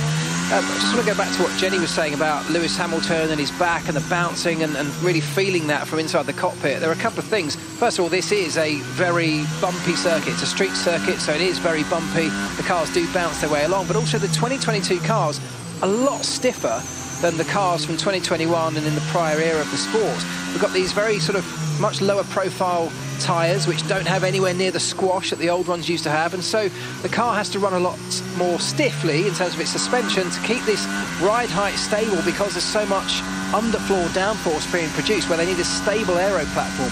So you have to run the cars very stiff, and on a street circuit like this, of course, these bumps are then felt, and if you combine that with the aerodynamic porpoising that many of the cars are feeling as well, it's a really, really uncomfortable ride, both for the driver, but I also wonder, that DRS flap that we saw broken on Tsunoda's car, I wonder if also there's an element of the cars shaking themselves to bits around here. Well, Tsunoda has been given a black and orange flag, actually, now, which I don't remember the last time I saw a black and orange flag in a Formula One race. It's been a long old time. Been a while. It's a very sort of old school flag. It's black with an orange disc in the middle, and it means that you've got something wrong with your car, you've got to come into the pits, and it's used mainly in kind of club racing basically, and kind of national level competition where there's no pits to car radio and it's just a driver driving around by himself, and it's a way of letting the driver know there's something wrong with your car. Well, that's like when you're flashing someone on the motorway because someone's door's open or something, or you had to rummage around at the bottom or of the petrol box to cap's find open. that one, won't they? They haven't used that for a while, you're right. Well, your fog lights are on. There's no fog. Yeah. But that's an interesting one. So that may mean Tsunoda has to come into the pits, and he does. He does. So that's a real shame for Yuki Tsunoda. The only thing I think they can do is tape it up. They can't change that rear wing, certainly not in the time frame we're putting back in this race. So the only thing I can think is they disable DRS, tape up the flap, and get him back out there, or retire the car. Yeah, what are they going to do here? They go to the back of the car. Absolutely. Oh, no, are they just changing tyres? No, they are taping it up. There you go. So a bit of swearing from Tsunoda on the radio. Yeah, but they are literally, they've got the gaffer tape, but the problem is they've all got their helmets on, so no one can bite it. No one can bite it to rip it off. So they put a bit of tape on the back, and Tsunoda heads out onto the circuit again. It's a bit of a... What is this? It's reliability. No DRS from now onwards. No DRS. So Tsunoda, no DRS for him. He comes out just in front of Lance Stroll, who is pootling around in 14th place. So I think that's Tsunoda's hunt for points over, unfortunately for him. Real shame, isn't it? They were on for a strong result. As a team, they were on for a strong result. Still got Gasly up in 4th place, and Tsunoda was also looking strong. So heartbreak, really, for those guys. It's a bit of a... I don't know. Yeah, I'm surprised that call came from race control. That feels like it's a AlphaTauri decision whether you should pit him or not, or whether it's a problem or not, or because it wasn't working, but admittedly. But the only question is if a bit can fly off, of course. If the other half of that broken rear wing was in danger of detaching itself from the car, which didn't look like it, but that, I guess, can be their only concern. You know what, bits flying off the car and onto the racetrack, which would have brought the race to a halt. So. No, of course, but AlphaTauri don't want that either. I don't know. Interesting one. Lap 40 of 51, Jenny Gao. Yeah, just looking at Lewis Hamilton, he's now just over 5 seconds behind Pierre Gasly in what's going to be a battle for 4th place. Remember, Gasly on older tyres, he didn't come in and stop when Hamilton did, but Russell up the road is just having a no-man's land race to third at this current moment in time. Hamilton is having to fight hard for this. The difference in their races this year has been so stark a contrast. Russell seems to get away with it, and Hamilton has like all the negative luck. And let's target 47.5 for now, Max. And that's +1. Yeah. You sure? I don't want the tyres to get too cold. Okay, stay as you are, 47.0. I mean, I don't mind. Just tell me what you think is best. Oh, you're right. Left-hand side tyres. I all felt a bit, these aren't the droids you're looking for, didn't it? It's a little negotiation over lap time. I love it. I mean, what Max is talking about, of course, if he does back off too much, you need to be pushing to some extent to maintain the tyre temperature. And what happens, of course, if your tyre temperature drops below the optimum window, you start to slide a little bit, you don't have the same grip, and then you can introduce this graining phenomenon where the top surface is a very different temperature to the core temperature of the tyre, and it just rolls away beads of rubber. And what happens then is you slide more and you exacerbate the problem, and you can be into a world of pain. So he needs to maintain tyre temperature, and the best way to do that is to just keep at least some element of pushing as he circulates this racetrack. Lap 41 of 51, 11 laps to go. We do not want to use DRS at all now to the end of the race. No DRS. Okay, so that's a bit of concern for Red Bull with their DRS, because they did have trouble with it, Friday, didn't they, with Max Verstappen, and maybe because the FIA sort of forced Tsunoda to pit, they think, well, if something goes wrong with them, then they'll be forced to pit and come in for repairs, and so they can't, it's almost taken out of their hands, so they're just being safe. And they don't need it, do they? They don't need DRS at this stage. They really have no threat. They're in a comfortable race right now, Red Bull. Unusually comfortable, with no real threat behind. They've got a big 15-second gap between Verstappen out front, Perez in second, and then there's a further 5 seconds back to George Russell. So no real threat. They just need to get their cars home. Daniel needs to push up more. If I get stuck behind Daniel Ocon, I'm on it. So this is the Norris-Ricciardo McLaren squabble, with Ricciardo ahead of Norris, and now it's roles reversed where Norris is saying we need to get ahead of Ricciardo. So there we go. Lap 42 of 51, 10 to go. Jenny Gao. Yeah, just looking at Sergio Perez, he's been on the radio to his team to ask if he could go for another hot lap. Now, he's already got the fastest lap under his belt, so the extra point is there for him. But you guys saying Verstappen has the race pace. Perez isn't able to fight him because he's not able to fight because of Red Bull. Doesn't matter how fast he thinks he can go, there's no point. He knows he's got to finish this in second. What he could do in that car, who knows? It's just, he's not allowed to. But I don't think in the early stages I don't think anyone forced him to be half a second a lap slower than Verstappen when they both got in clear air. I don't know.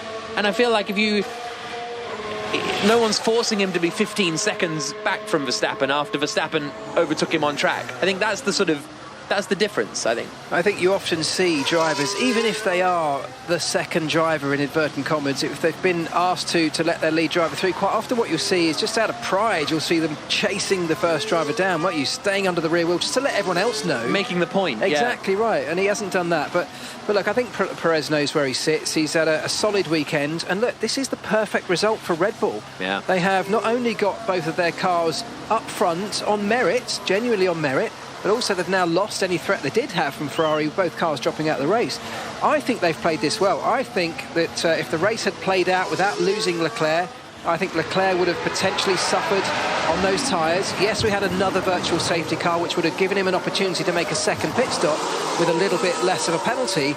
But I think it was Red Bull that made the right call early on in this race when that lap 10 virtual safety car came in, which must have been right at the very start of any pit window for making a one-stopper work. Quite a few people surprised about the duct tape taping up the rear wing of Yuki Tsunoda's car on the one of the fastest circuits on the F1 calendar, and his car's held together with duct tape. Is that It's amazing Unusual, stuff. or is it really strong? Well, what else do you do? Is it special? It's duct tape. No, I mean, it's high quality stuff, yeah, and there are different grades of okay, right. duct tape. They haven't picked it up from the post office. No, it's good stuff, but what else do you do? I mean, it's, you know, it does seem weird given that this is the pinnacle of motorsport and the money involved, but in that situation that we just saw, when you've got seconds, you're in the pit lane, the only thing you can do is wrap it up in tape. Excellent at wrapping Christmas presents, F1 mechanics. Yeah, I bet. Flash. No one can open them, though, because they're using industrial strength duct tape. Right, Hamilton has caught the back of Gasly again, and this is a real opportunity for Hamilton to get into 4th place. Coming down the back straight, Hamilton looks to the inside, looks to the outside. Gasly holds the line in the middle, and Hamilton can't get through at the moment. Gasly holds 4th, Hamilton in 5th, Vettel having a good race in 6th, Alonso 7th, Ricciardo 8th, Norris 9th, Ocon is in 10th, and then outside of the points positions is Bottas and Albon. Okay, Pierre, and make sure we keep it on track with Hamilton. We need to secure those points. It's still a very good position for us. So that's Gasly being told, don't be too silly, 5th place, we're happy with that. If you can keep Hamilton behind and have 4th, tremendous. It's only a matter of time, this. The tyre offset is so great. Around 24 laps difference in terms of Gasly's done a 24 extra laps than Hamilton on the set of hard tyres. The tyre offset is huge, so it feels to me like this is only a matter of time before Hamilton sails past, and the message there is don't fight him to the point where we end up losing out for the valuable points for the team that we've currently got. Best result so far this season for AlphaTauri was 8th for Pierre Gasly in Saudi Arabia, then had a 9th in Australia. They haven't scored any points since then, despite being pretty decent in qualifying on a lot of occasions. They haven't managed to pick up the points in the race, but they will do here, they will hope, with Pierre Gasly. They've already had Yuki Tsunoda drop out of the points in what would have been a very strong double points finish for the team. Here comes Hamilton again on the back of on the back of Gasly for 4th place, down towards turn 1. Gasly covers the inside. Hamilton has got a lot of speed, but he doesn't quite get there into the first corner. Gasly has a slide, and now coming into turn 2, Hamilton's close again, but he will just sit behind Gasly, get the power down out of that second corner, and now as they come under the trees in between the houses on the back straight, he's going to have a real opportunity at getting into 4th place. Hamilton goes to the inside, later on the brakes, gets the job done. Hamilton up into 4th position, Russell 3rd, Hamilton 4th. Some big points incoming here for Mercedes, especially compared to Ferrari, who are going to pick up 0 points. Verstappen leads, Perez 2nd, Russell 3rd, Hamilton now into 4th place, Pierre Gasly down to 5th. Vettel, Alonso, Ricciardo, Norris and Ocon are the rest of the top 10. Yeah, for all the talk we've had so far this season of Mercedes struggling, and let's make no mistake, they have been struggling, they've also managed to pick up some considerable points when they haven't had the perfect weekend, and that's really the measure of a really strong team. You maximise whatever you can do on that weekend, even if it's not the perfect outcome. That's what Mercedes are doing, and at the moment, that's what they're doing today, with Russell in 3rd, Hamilton 4th. Well, the Ferrari mechanics are taking apart the pit wall already, because everybody's off the pit wall and everybody's packing up after Carlos Sainz retired from the Grand Prix, and then Charles Leclerc blew up a little later, and as a result Leclerc is out of the Grand Prix, and this is what he had to say with speaking to Lawrence Barretto.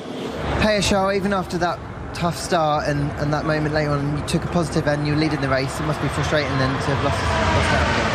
I am more than frustrating. Obviously, the first stint in the beginning we weren't particularly strong, but towards the end of the stint of the medium, I was catching back Checo, and then obviously there was the VSC. We decided to take that opportunity to pit, and I think it was the right choice. We were in the lead of the race. I was managing the tyres well. We just had to manage the tyres and the race till the end, which I think we were definitely in the best position possible to do that. And another DNF, it hurts. It's significant for the championship, obviously, and 4 poles you've not been able to convert. It just seems like it's spiralling a little bit, doesn't it? It's more than significant. I don't really have the words, to be honest. I came straight from the car to here, and it's just a huge disappointment, and I just hope we can jump back from it and to be on top of those things. Non-stop disappointment recently for Charles Leclerc, isn't it? Yeah, it really is. I mean, it's heartbreaking stuff. I mean, the early signs this season were so strong for him. Alonso has said this is all the pace he's got. Daniel's trying his best. Yeah, maximum pace, mate. So that's Norris. They've come to an agreement at McLaren where Norris, if he can catch up to Ricciardo, they'll let him through to try and attack Alonso. But if Norris can't get ahead of Alonso, then they'll let Ricciardo back through for 8th place. So that's the deal they've come to there. As ever, our listeners getting really involved with the niche stuff. Sir Lee Ha says they've used high-quality, heat-resistant, extra-strength duct tape on the International Space Station. This is his max pace, so we really want to get stuck into him, Daniel. We want to get stuck into him. Ricciardo being told, go and get Alonso for 7th place. And they've been using tape on jets since the 60s, apparently, and it's called speed tape. There you go. Tony asks, is there a difference between duct tape and gaffer tape? Just another word for the same thing. Okay. Yeah. I hope one of them isn't a brand. No, I don't think so, no. Otherwise, other forms of sticky adhesive tape are available. It's amazing stuff. The trouble that it can get you out of is quite incredible in all situations, clearly. Yeah. Lap 46 of 51. Max Verstappen is leading the Azerbaijan Grand Prix in the closing stages here on 5 Live. The football coming up in half an hour. Ali Bruce Ball at Northern Ireland versus Cyprus in the Nations League. The cricket will be getting underway after lunch as well. We'll keep you up to date with that. 5 laps to go, though, on the streets of the capital of Azerbaijan. And the fight is for 7th place, really. Fernando Alonso ahead of Daniel Ricciardo because Verstappen is 18 seconds ahead of his teammate Sergio Perez. Fastest lap point currently is going to Perez, so that's a bit of an interesting one. And Perez doesn't quite have the gap to do a pit stop and come out in front of Russell. Verstappen doesn't have a gap to do a pit stop and come out in front of Perez in order to put on a new set of tyres and go for the fastest lap point. So I think Perez might have that. Yeah, I think so. There's no gaps anywhere, really. It's certainly not inside the top 10 for anybody to have a go at taking that away. So the point's certainly going to the Red Bull team. But, yeah, I think you're right. I think Perez might well take that small consolation, I guess, for not maintaining the lead of the race when he was asked to move over earlier on. And that would mean that the gap at the top of the championship for Verstappen, he'd get an extra 25 points. So the gap would be 34 points at the top of the championship. His advantage over Charles Leclerc. But the thing is, the championship is in no way over. No. Everybody's being a bit... Well, not everybody, but it feels a bit doom and gloom currently because of the way that Ferrari have fallen apart over the last few races. Seat's gone cold. Okay, copy. Hamilton's saying the seat has gone cold. What does that mean? That's a new one on me. I mean, the only thing I can think is that the seat... They don't have heated seats, right? No, so the seats are chilled at the start of the race. Yeah. Packed with dry ice, but of course there's no way that lasts this far into the Grand Prix. They do get warm, though, from underneath, particularly with the bottoming of the car. The seat the driver's sitting in is sitting right on the base of the chassis, and that in turn is grinding along the tarmac, so they do get very hot. So, yeah, I wonder if... Well, I mean, I don't know. I've never heard that one. I don't know why. Maybe they are not bottoming to the same extent because tyre pressures have increased as the stint has gone on, and I'm not sure. But surely he would then say, "I'm bottoming out less," rather than think so. rather than this like cryptic message. Yeah, Lance, we see some very high oscillations, which we're not fully understanding. So we're going to box. Lance Stroll into the pits, out of the Grand Prix in the Aston Martin because of very high oscillations. Yeah, I mean, this is a circuit, as we said earlier, particularly with the 2022 cars, that just really makes any sort of bouncing, vibration problems or oscillations, as they call them, just even worse than they might be at another circuit, particularly with the really long straights. So you're experiencing that bottoming and bouncing for a long period of time. It can have a serious impact on the components on the car as well as on the driver. I think we're going to hear more about this, particularly the porpoising and the effect on drivers' health and well-being. I think that's a conversation that will be increased off the back of this particular weekend. A few drivers notably bringing that up in terms of bigger discussion in the media, so I don't think we heard of the end of that one. And of course, it's not quite an easy fix. There are certain technological developments we could use to alleviate I it. appreciate it's difficult to keep close, could be difficult to pass, but we should just try and keep him under pressure for the last 5 laps, keep Alonso under pressure for the last 5 laps so he can't make any mistakes. If he makes a mistake, we're on him. Well, so Ricciardo's radio there. He's not able to make much of an impression on Fernando Alonso in 7th place. 3 laps to go now. And Max Verstappen is leading. Perez is 2nd, Russell is 3rd, Hamilton is 4th. Both Ferraris retiring from the Grand Prix. Jenny Gao. Yeah, quite a high rate of attrition actually in this Grand Prix, bearing in mind it's 51 laps. We've got Stroll who's just retired, Magnussen, Zhou, Leclerc and Sainz all out. One of the highest retirement rates so far this season. Yes, it's true actually. And all of them reliability. Nobody's put it in the Bazzers yet, have they, this weekend? No. Well, certainly in this Grand Prix. Verstappen's lead over Perez still now 19 seconds, so he's still just taking a couple of tenths out of his teammate every lap, Max Verstappen. And Daniel Ricciardo, he's not close enough to Alonso. Norris isn't close enough to him for that move to be made either. A good result incoming for Sebastian Vettel too, I have to say. Yeah. 6th place currently. His best result so far this season, Vettel, is an 8th place finish that he picked up in Imola. And in fact, is this going to be his best result for Aston Martin, that he joined at the start of last season? No, of course not, because he finished 2nd here in Baku. Oh, yes. Last season, so absolutely in no way will this be his best result, but it will still be a solid performance. He likes, doesn't it? He's definitely comfortable around here, isn't he? He's happy at this place and gets the best out of him. So it's nice to see him anyway, racing and getting shoulders out, elbows out, racing wheel to wheel again. We haven't seen it for a while. One driver who will be getting their best result of the season, or matching their best result of the season, is Lewis Hamilton in 4th place. Yeah.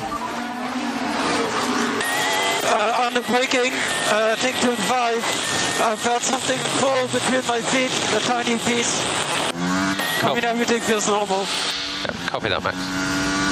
So I think you're right about these cars just sort of shaking apart. So something now has fallen between Verstappen's feet in the cockpit when he was on the brakes. It says the car feels normal, but... So we had a situation in Brazil years ago where I was on DC's car, actually, David Coulthard's car, where a sort of big special nut, this kind of really McLaren design nut holding in one of the suspension rockers, just vibrated itself loose inside the cockpit. And it's quite a big, it's sort of twice the size of a 50p piece, and it fell off. And at a restart, David Coulthard is talking to us on the radio saying this piece has fallen off between my feet, a little bit like Verstappen did. And he sort of managed to kick it to himself and grabbed it. And as he came past the pit wall, threw it out of the car for us to try and see what it was. No one, of course, caught it. We couldn't see it at that speed. But it managed to hang on and stay together. Wow, remarkable. Hamilton was 3rd in Bahrain in the opening race of the season. My apologies. So this will be his 2nd best result of the season after a 4th place in Australia. Here's Norris's radio. We think Alonso's too fast. We're going to hold position. Why hold position? We held position stint 1. We're returning the favour. Yeah, but that was for the strategy. This is for a finishing position. It's a bit of beef at McLaren, and it was kind of made a bit of a thing in the Netflix series Drive to Survive, and everybody said it was all a bit fake, the rivalry that they kind of tried to create on the show. But I don't know if it is actually. I think there is some needle between Ricciardo and Norris, and you can kind of hear it there. So it's a very interesting fight between the McLarens. They're going to have one lap to do a bit of fighting, I think, here, because Norris is closing right in on the back of Ricciardo. Verstappen has started his final lap of the Grand Prix. Thank you to Bob, who points out there is a difference between gaffer and duct tape. Okay. And it's the adhesive residue left behind when the tape is removed. Gaffer tape is designed to be removed residue-free to whatever it was adhered to. Duct tape will leave a sticky residue when it's removed. Bob. Well done, Bob. Well done, Bob. Final lap of the Grand Prix for Max Verstappen. He's coming through the middle sector, but we'll keep an eye on this McLaren fight because Norris is right on the back of Daniel Ricciardo here. They're about to come into basically the final overtaking opportunity. Ran a little bit wide coming through turn 15, did Norris. Out onto the back straight now. He's going to be in DRS range. It's the fight over 8th position, and it's the fight for internal McLaren superiority anyway at the end of this Grand Prix. He's told to hold position. Is he going to listen? I know. They said hold position, but he's very, very close to the back of Ricciardo. He's going to get the DRS coming down the start-finish straight in towards turn 1. Norris is closing and closing and closing, and he does hold position. I think he maybe could have gone for it, but he decides to hold position. But Max Verstappen, meanwhile, is coming across the line. The checkered flag is waiting. And in a season where things just keep falling apart for Ferrari, Max Verstappen wins again. Victory in Azerbaijan, a Red Bull 1-2. Ferrari scored no points, and Verstappen's lead at the top of the championship goes up to 34 points. Sergio Perez is going to come across the line in second. What was the gap that Leclerc had? Was it 36 before after Australia? It was something 40, like that. He got up to 44, didn't he? Yeah. At some point, yeah. But now Verstappen's lead is 36 points. 34 points at the top of the championship with another win in Baku. Perez second. It's actually his first win in Baku for Verstappen. That is his 5th win in 8 races. And it is a dominant one. But Leclerc was there before, but the Ferrari engine blowing up and letting him down. Russell finishes 3rd, another podium finish for him. That's his 3rd podium finish of the season. Continues to be the only driver to have finished in the top 5 at every Grand Prix. The two McLarens are right together coming out across the line, but I don't think Norris won't be able to make the move because the finish line will come too soon. Hamilton finishes in 4th. Pierre Gasly 5th for his best result of the season for AlphaTauri. Sebastian Vettel 6th for his best result of the season for the Aston Martin team. 7th is Fernando Alonso, matching his best result of the season, which he had in Monaco last time out.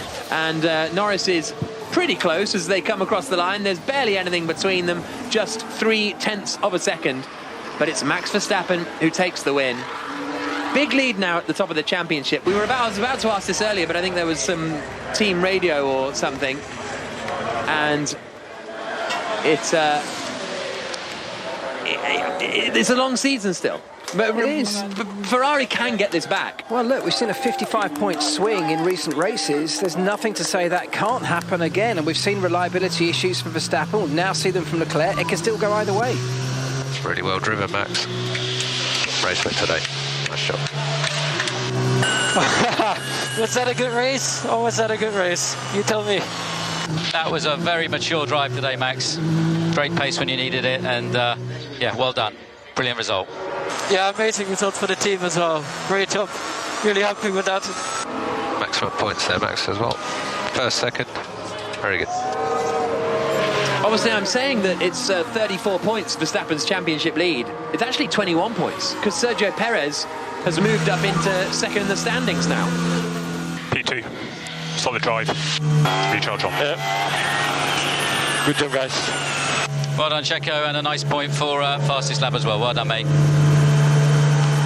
So Verstappen's lead is 21 points to Perez. That's a good point. I still think ultimately 34 points is the interesting gap, because that is the one that's going to decide the championship. So I'm standing by it, but it's true, because we saw another sign today that Red Bull very clearly have their favoured man. We saw them ask Sergio Perez not to fight Verstappen. Perez leading the race, and they have their quicker man as well, which we saw today as well. That's true. Consistency. Nicely done, team.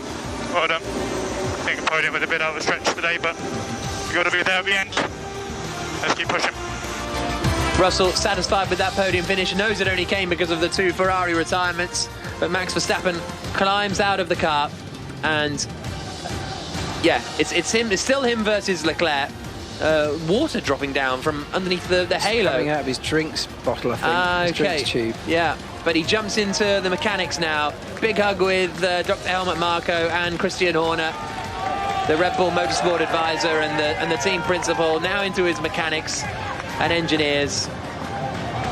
And another strong drive for Verstappen, another win for Verstappen, and an extension of the lead at the top of the championship. And what swings we've seen in the first 8 races. Well, that's right. I mean, last year in the championship, we never saw the gap get anywhere near as big as we saw it earlier on in the season between Leclerc and Verstappen, and now we've seen that completely switch around. So, look, anything can happen. These are new cars. It's a new era of Formula One. Everyone's still learning, still understanding, still finding opportunities and ways to maximise the packages that they've all developed over the winter. So, it's prime opportunity in the early phase of a new development development cycle. There are massive opportunities for those who get it right.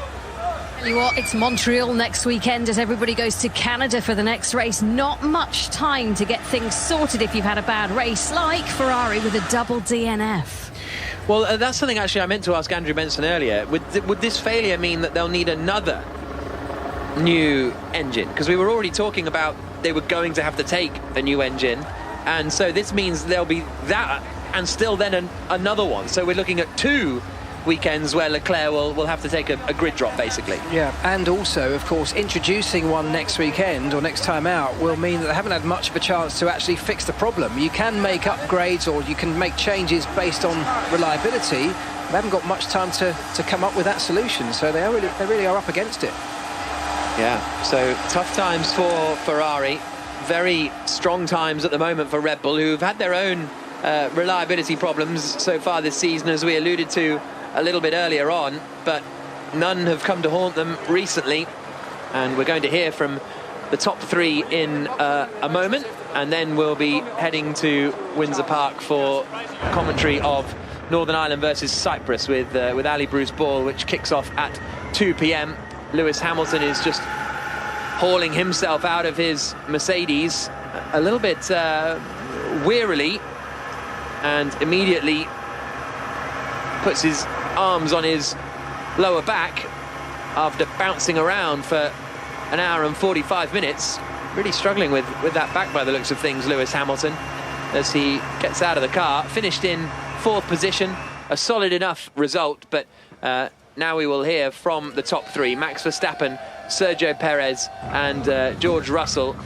There's Dutch fans cheering that you can hear, but we're going to start we're going to hear from George Russell first, and the top 3 are going to be speaking to Naomi Schiff in Parc Fermé after the Azerbaijan Grand Prix. George, incredible result today. You said to me earlier 5th would be the best you could do today, but this is your 2nd podium this year. How happy are you with this result? Yeah, as we said before, you've got to be there at the end to pick up the pieces, and thanks so much to all the guys back at Brackley and Brixworth for doing a great job to get the car to the end. It's not easy this year with everything that's going on. The cars are going through a torrid time with the bouncing, and yeah, pleased to bring it home P3.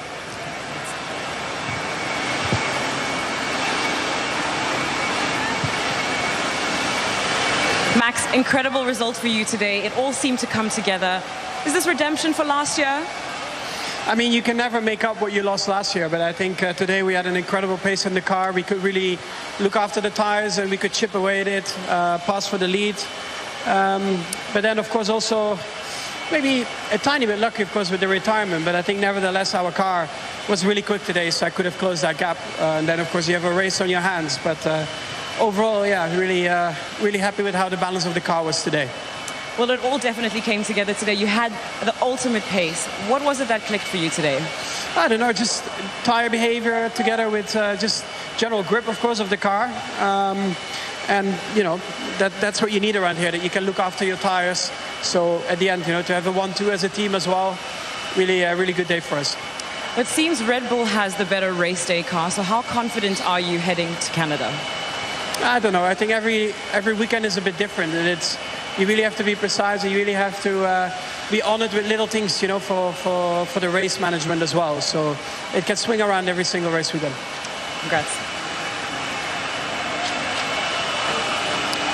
Checo, fantastic scoring of points today. You had the pace all weekend long, but today it didn't seem to be with you. What did that come down to? Yeah, unfortunately we missed the virtual safety car stop. There was some miscommunication, and once we wanted, it was a bit too late. And yeah, we were a bit unlucky there because I would have made up a race when we were leading. And then at the restart, I just hit too much deck, I think, on that medium tire. The deck was extremely high for me, and it's something that we have to understand what happened there, because certainly Max was a lot stronger today on that medium stint. So yeah, a lot of things that we have to review from today, but it's still a very good team result. We heard that there were instructions not to fight today, but do you think you were in a position to fight for the win today? I think it was the right call made by the team, because at that time Max was a bit further ahead, and it was just a good team result. And in this place anything can happen, so at the end of the day we managed to do a 1-2, so that's a great team result. Congrats. So that's Sergio Perez, Max Verstappen and George Russell speaking to Naomi Schiff after Max Verstappen wins the Azerbaijan Grand Prix. Sergio Perez second, George Russell in third. Verstappen extends his lead at the top of the championship. He's got a 21-point margin over Sergio Perez, who's now up to second in the standings in the other Red Bull. Charles Leclerc retiring from the Grand Prix, his engine blowing up while he was in the lead, and he is out. And as a result, is now 34 points back from Max Verstappen in the championship. We're now going to record the Checker Flag podcast, which will have all the reaction to the Grand Prix, which you can download later on BBC Sounds or wherever you get your podcasts. But an interesting race, disaster for Ferrari, but we go again in a week, Gigi, at the Canadian Grand Prix, a track that is one of my favourites, and I can't wait for it. Thank you very much, Jack. And download that podcast to find out if Jack is a bigger fan of the Azerbaijan Grand Prix in Baku or not now the race is done. So thank you to the commentary team, the F1 commentary team, Jack Nicholls, Jenny Gow and former F1 engineer Mark Priestley.